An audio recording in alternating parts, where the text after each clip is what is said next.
Vimos na última aula como fazemos a simplificação utilizando propriedades, postulados e teoremas.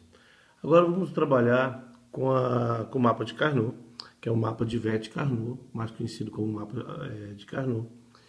E esse mapa é apenas uma maneira de aplicar o teorema da absorção. O que ele fez foi montar um mapa de uma maneira que as variáveis sempre ficam do lado de suas adjacências, ou seja, sempre de um quadrado ao outro, temos a variação de uma variável. Então, dessa maneira, a gente consegue aplicar a absorção e simplificar assumindo com a variável. Bem, o mapa de Carnot podemos fazer com duas variáveis, três variáveis, 4, 5, 6, 7, 8, mas na mão ele é muito fácil, até quatro variáveis. Com 5 a gente pode dividir e fazer, isolar uma variável, e eu fico com dois mapas com quatro variáveis, ou temos um mapa também com 5. Mas vamos ver os mais simples, que é 2, 3 e 4. Começamos com 2. Bem, com duas variáveis, quando eu tenho duas variáveis, eu posso ter quatro combinações possíveis, né? Lembrando sempre que n é igual a 2 elevado ao número de variáveis, que é 2, 2 elevado a 2 dá 4 possibilidades. Então vamos fazer um mapa de Carnot.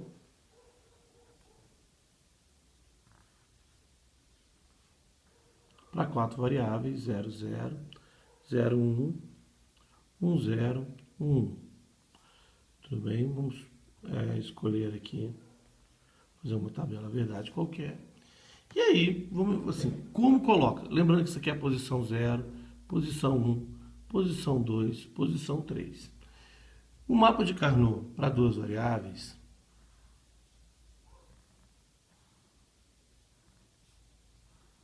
ele fica com o seguinte desenho: A barrado, A, B barrado, B.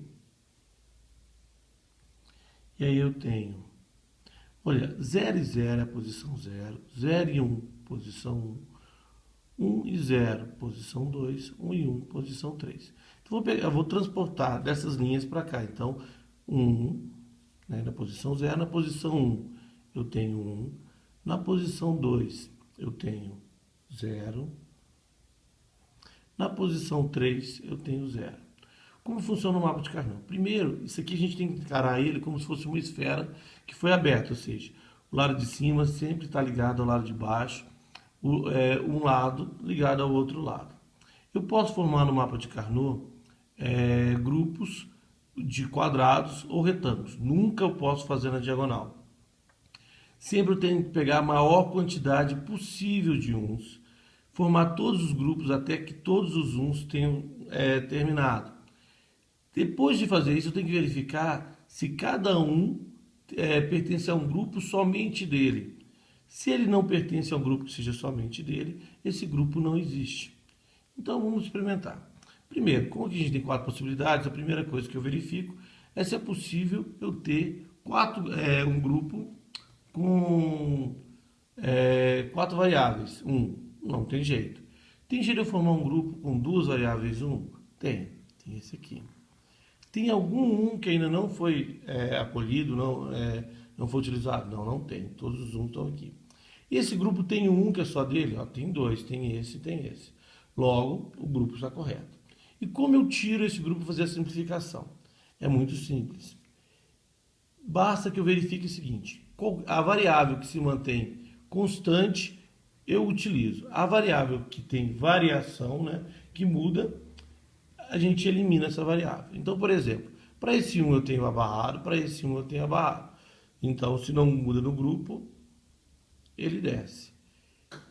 Aqui eu tenho B barrado e aqui eu tenho B. Se há variação no grupo, cai fora. Então, a nossa resposta é isso.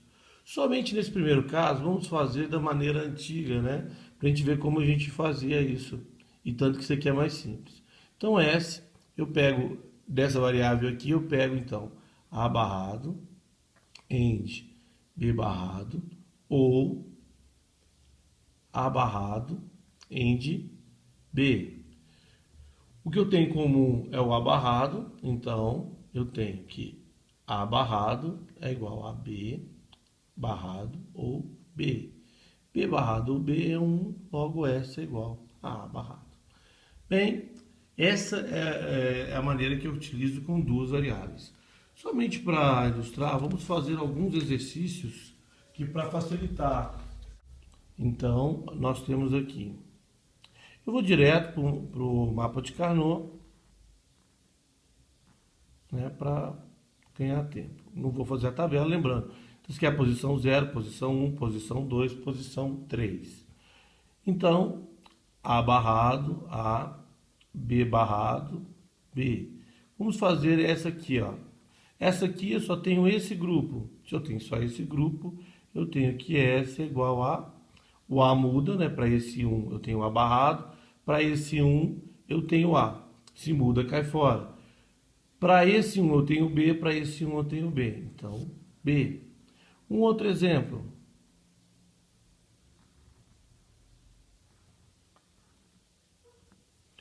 Aqui, aqui, aqui e aqui.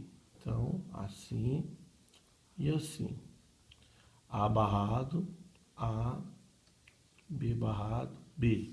Bem, aqui eu tenho esse grupo, eu tenho um que é só dele, e esse grupo tem um que é só dele, logo existe os dois grupos. Então, esse aqui, ó, para esse um eu tenho A barrado, para esse um eu tenho A barrado. Então, A barrado. Para esse um eu tenho B barrado, para esse um eu tenho B, cai fora. Ou, para esse um aqui eu tenho A barrado, para esse eu tenho A. Mudou, cai fora. Para esses dois, eu tenho B. Está aqui a expressão. Vou fazer mais um, agora usando condição irrelevante. Condição irrelevante é aquela que não acontece nunca. Vamos imaginar em duas variáveis que eu tenho uma caixa d'água, um sensor me diz que eu tenho água embaixo e outro sensor me diz que tem água em cima. Nunca vai acontecer de eu ter água em cima e não ter água embaixo, né? Porque para ter água em cima tem que ter água embaixo. Então essa condição é considerada uma condição irrelevante. A gente representa essa condição com o x e ela pode ser tanto 0 quanto 1, de acordo com o que seja melhor para mim, né? Para ter melhor simplificação. Então vamos dar um exemplo. Aqui um x, 1 e 1 e 0. Bem, neste caso, se eu considerar ele 1, eu teria dois grupos. Eu considerando ele um x, considerando ele 0, eu só tenho 1, então eu tenho que considerar ele 0. Até porque o grupo tem que ter um que é só dele. Se eu fizesse isso, esse grupo não teria um que é só dele. Então esse aqui seria B barrado. Diferente disso, vamos imaginar o x em uma outra posição, que aí neste caso seria necessário eu considerar ele 1. Por exemplo, se eu coloco o x aqui, ó, veja, se eu considero esse x0, eu tenho dois grupos de 1s, que são menos simplificados. Se eu considero ele 1, eu passo a ter dois grupos com 2, ou seja, com maior simplificação. Então, eu faço isso e faço isso. Dentro do mesmo grupo é IND, de um grupo para o outro é O. Tinha esquecido de falar. Então, S é igual. Aqui eu tenho, então, vai ficar idêntico a isso aqui, A barrado ou B. Então, neste caso, eu tenho que considerar ele 1, porque eu tenho simplificação. Neste caso, eu não considero, porque ele aumentaria um grupo se eu considero ele 1. Então, este é o mapa de Carnot de duas variáveis.